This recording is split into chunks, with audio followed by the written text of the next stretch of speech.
16. Leaders demand a miraculous sign. One day the Pharisees and Sadducees came to test Jesus, demanding that he show them a miraculous sign from heaven to prove his authority. He replied, "You know the saying, red sky at night means fair weather tomorrow.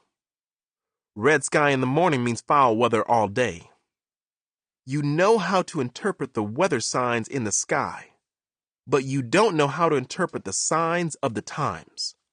Only an evil, adulterous generation would demand a miraculous sign. But the only sign I will give them is the sign of the prophet Jonah." Then Jesus left them and went away. Yeast of the Pharisees and Sadducees. Later, after they crossed to the other side of the lake, the disciples discovered they had forgotten to bring any bread. "Watch out," Jesus warned them. "Beware of the yeast of the Pharisees and Sadducees." At this, they began to argue with each other because they hadn't brought any bread. Jesus knew what they were saying, so he said, "You have so little faith. Why are you arguing with each other about having no bread? Don't you understand even yet? Don't you remember the 5,000 I fed with 5 loaves, or the baskets of leftovers you picked up? Or the 4,000 I fed with 7 loaves and the large baskets of leftovers you picked up?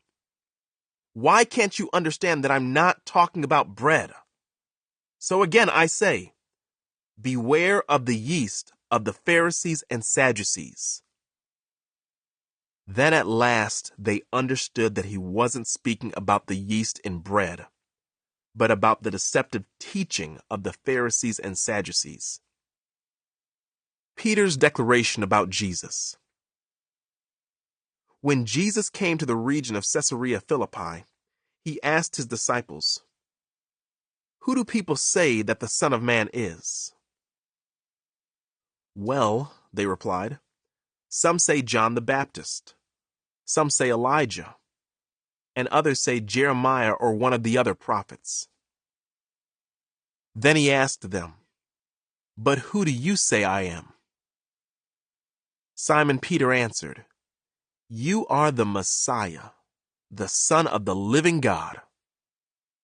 Jesus replied, "You are blessed, Simon, son of John, because my Father in heaven has revealed this to you. You did not learn this from any human being. Now I say to you that you are Peter," which means rock, "and upon this rock I will build my church, and all the powers of hell will not conquer it. And I will give you the keys of the kingdom of heaven. Whatever you forbid on earth will be forbidden in heaven, and whatever you permit on earth will be permitted in heaven." Then he sternly warned the disciples not to tell anyone that he was the Messiah. Jesus predicts his death. From then on, Jesus began to tell his disciples plainly that it was necessary for him to go to Jerusalem and that he would suffer many terrible things at the hands of the elders, the leading priests, and the teachers of religious law.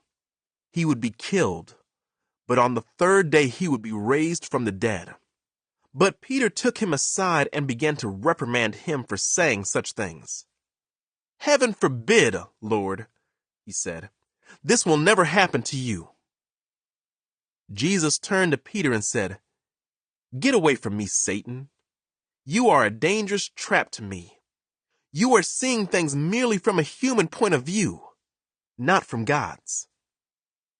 Then Jesus said to his disciples, "If any of you wants to be my follower, you must give up your own way, take up your cross, and follow me.